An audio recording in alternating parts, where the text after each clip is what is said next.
Okay, I kind of prefaced this yesterday with, the fact that Kennedy was running for president, right?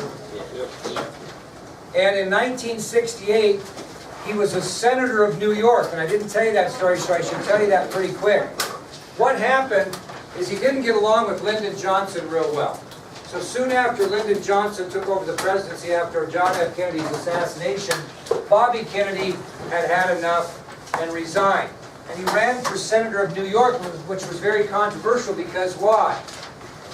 He was from Massachusetts, and so he had to go move to New York for the minimum time to be eligible to run as senator of New York.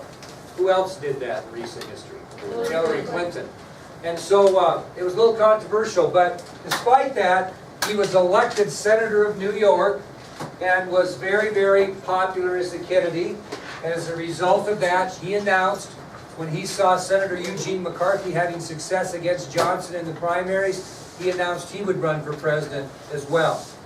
Well, there were two things that Senator Kennedy ran his campaign on. This is when he was running for president, he ran on these two things. Anybody want to guess what they might be? What did he run on? What did he say he was going to do if he won? Continuing. He was going to. It was a lot. Was it? He was going to. He was against the Vietnam War. He was going to try to find a way to end the war in Vietnam, and he also was going to make many efforts to reach out to poor people and people of minority groups. So he campaigned on the fact that he would reach out to the less privileged, to the poor people and members of minority groups, and he would try to find a solution for the mess we were in Vietnam, which you don't quite understand yet, but you will. He saw no military victory in sight in Vietnam, and he wanted to withdraw. He just wanted to withdraw American troops because he saw we were going nowhere. Well, in the early summer of 1968, he was scheduled to campaign in two states, South Dakota and California.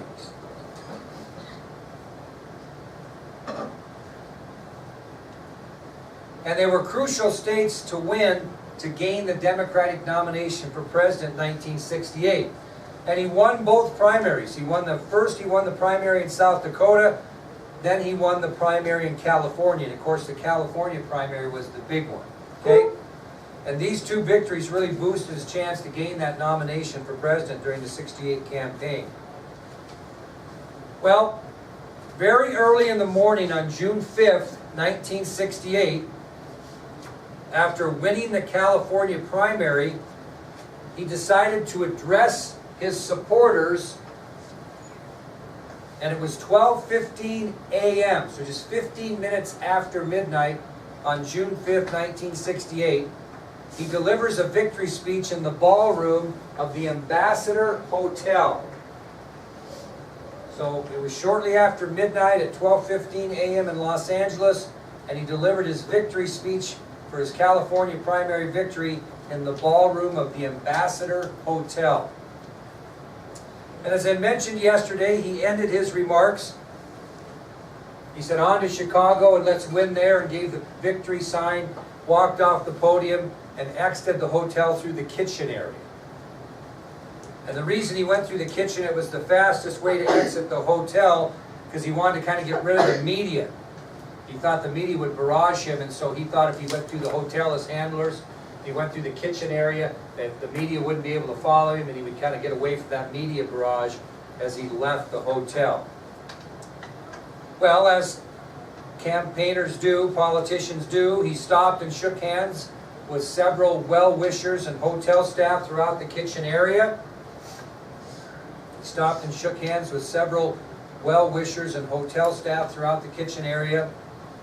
And just as he began to exit the kitchen area, a young man stepped in front of Kennedy and yelled, "Kennedy, you son of a bitch." So as Robert Kennedy began to exit the kitchen area, a young man stepped in front of Kennedy and shouted out, "Kennedy, you son of a bitch." As he yelled that toward the presidential candidate, he fired a .22 caliber revolver several times at both Kennedy and the entourage that surrounded him. So he just kind of fired in a way randomly, didn't really take aim, he just fired towards Kennedy and his entourage with a .22 caliber pistol. After this man fired the shots at Kennedy and his entourage, he was immediately detained by 3 Robert Kennedy supporters. In other words, he was captured, grabbed, subdued, whatever you want to say, by 3 of Kennedy's supporters. Yep. Why wasn't it more? That's you keep that. You keep that. Those are great questions. Keep those because I'm going to tell you they're great questions. Yeah. 22 to 22 pistol, not very high caliber. Well, the 3 men that gained access to the assassin were a journalist by the name of George Plimpton. Journalist by the name of George Plimpton. The 1960 Olympic gold medalist in the decathlon, Rafer Johnson. The 1960 Olympic gold medalist in the decathlon, Rafer Johnson.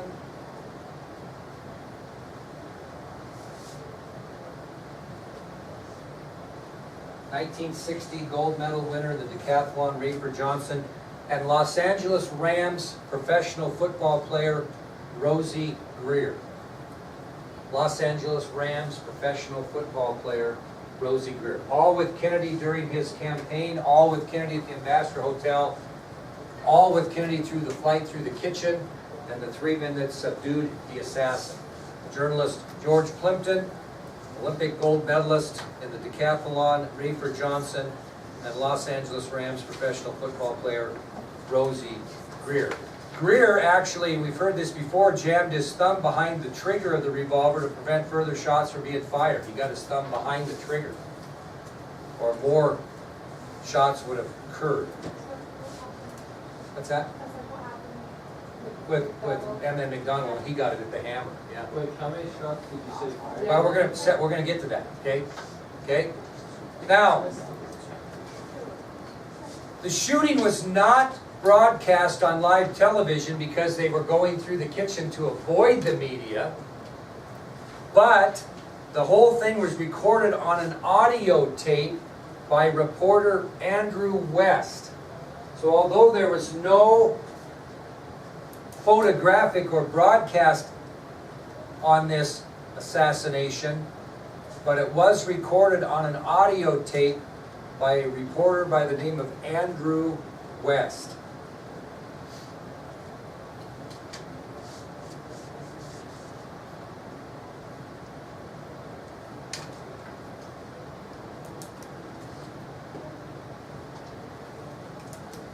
Senator Kennedy was shot twice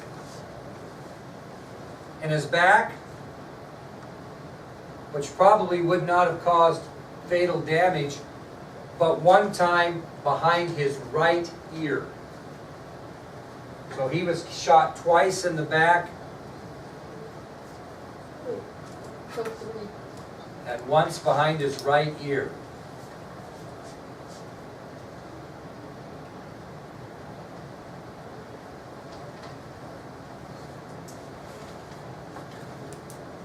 As he lay bleeding on the floor, the first thing he asked was if anyone else was hurt. As he lay bleeding on the floor, the first thing he asked was if anyone else was hurt. And unfortunately, 5 other people were wounded in this shooting. 5 other people were wounded in the shooting. Crazy fire. And this was a unique weapon that held a lot of shells.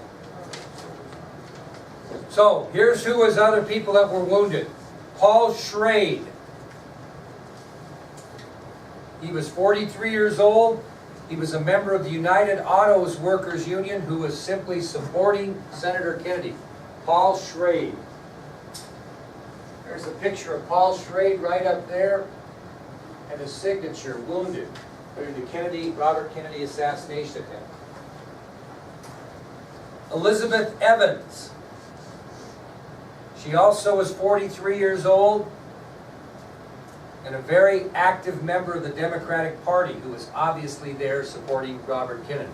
Elizabeth Evans. She was 43, a Democratic Party activist, also wounded in the shooting. Ira Goldstein, just 19. He was a local radio reporter. He also was wounded in the shooting. Ira Goldstein, just 19 years old, a local radio reporter.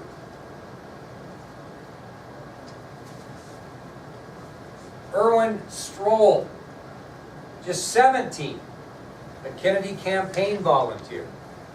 Erwin Stoll, just 17, a Kennedy campaign volunteer.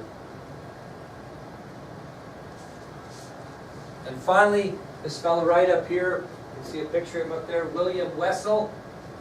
William Wessel, he was 30 years old and a reporter for ABC News. What? Oh, I don't know. Typo, probably. William Wessel, age 30, a reporter for ABC News. Now, Wessel gave a news report back to ABC News in New York as he was lying wounded after the shooting. Okay? He gave a news report back to ABC News in New York as he was lying wounded after the shooting. Senator Kennedy was rushed to Good Samaritan Hospital in Los Angeles and immediately underwent emergency surgery. Senator Kennedy was rushed to Good Samaritan Hospital in Los Angeles and was immediately underwent emergency surgery. Remember, he was shot approximately 12:15-ish to 12:30-ish, early in the morning on June 5th. At 5 p.m. that night, obviously many hours later, Kennedy's press secretary, Frank Mankiewicz, gave a statement to the media concerning Robert Kennedy's condition. At 5 p.m. on June 5th, Robert Kennedy's press secretary, Frank Mankiewicz, gave a brief statement to the press on Senator Kennedy's condition. And basically all he said was that his condition was, quote, extremely critical as to life. Extremely critical as to life. Extremely critical as to life. And to be honest with you, at this point at 5 o'clock at night, the doctors were much more concerned about him surviving than him recovering normally, because he was shot right back behind the ear. Okay? So they're trying to keep him alive. They weren't sure how he would recover. Well, at 11 p.m. that night, 11 p.m., it became very clear that Senator Kennedy was dying and he would not survive this assassination attempt. So you said that the guy jumped and stood in front of him, but he got shot in the back. Well, I think once the shot started, he might have ducked. So then, you said right afterwards, he asked if anyone else was hurt. So he was how long coherent. was he conscious? Well, not very long. Okay, and we'll show you video of it, so you'll see it. So, by 11 p.m. that night, it became clear that he was dying. Early in the morning of June 6th,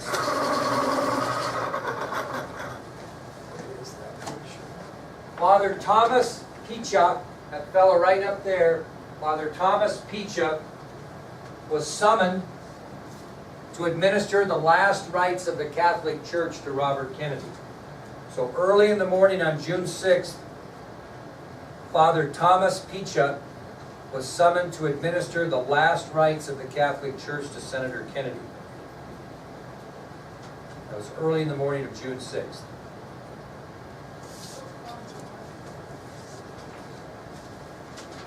At 1:59 a.m. on June 6, 1968, Frank Mankiewicz again addressed the media. At 1:59 a.m. on June 6, 1968, Kennedy's press secretary Frank Mankiewicz again addressed the nation, and this is what he said. You don't really have to write it down, you'll get it. He said, quote, at 1:59 a.m., quote, Senator Robert Francis Kennedy died at 1:44 a.m. today, June 6, 1968. With Senator Kennedy at the time of his death were his wife Ethel, his sisters Mrs. Stephen Smith and Patricia Lawford, brother-in-law Stephen Smith, and Mrs. John F. Kennedy. He was 42 years old. He was so shook up he forgot to state that Senator Edward Kennedy was also there. And he had to apologize to the media, and he felt very, very bad for omitting Senator Ted Kennedy as well. But he was there as well. But that was not in the statement.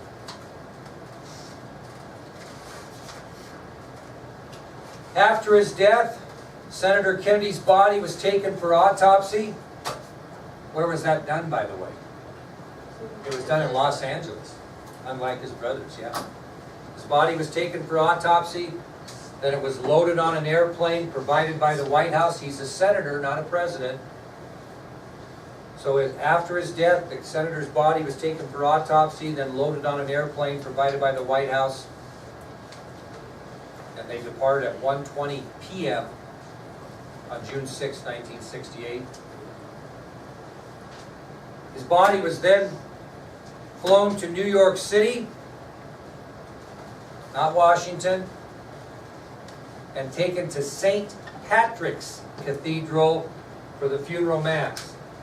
So, after his death, Senator Kennedy's body was taken for autopsy, then it was loaded on an airplane provided by the White House at 1:20 p.m. on June 6, 1968. And his body was flown back to New York City and then taken to St. Patrick's Cathedral for the funeral mass. And it was on June 8 of 1968 that Senator Kennedy's funeral mass was conducted at St. Patrick's Cathedral. Guess who gave the eulogy? Senator Ted Kennedy, one of the greatest eulogies of all times.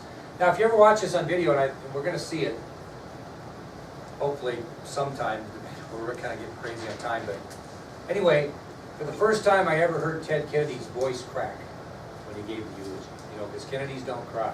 But you'll get a chance to see it and hear it.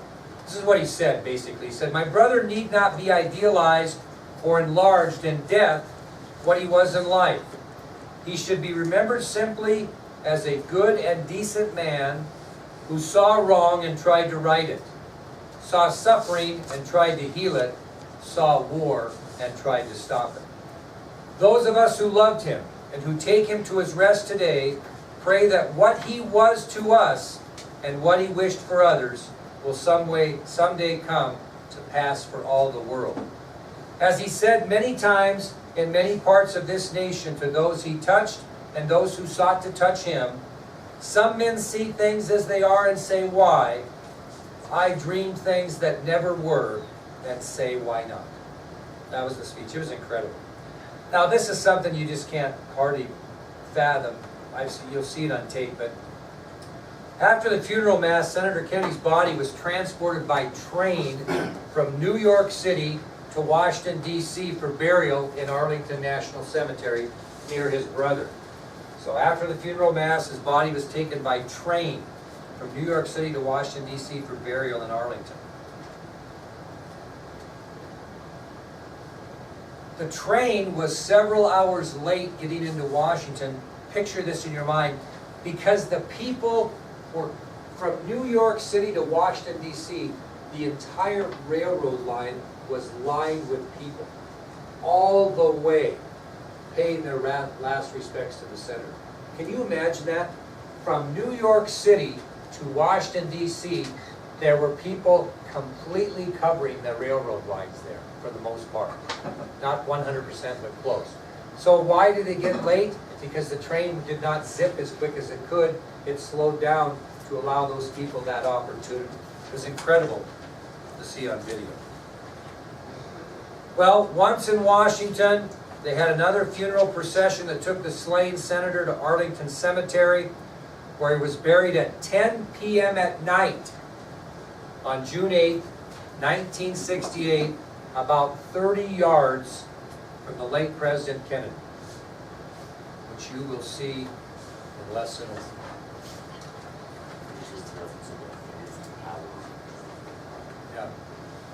Okay, so No.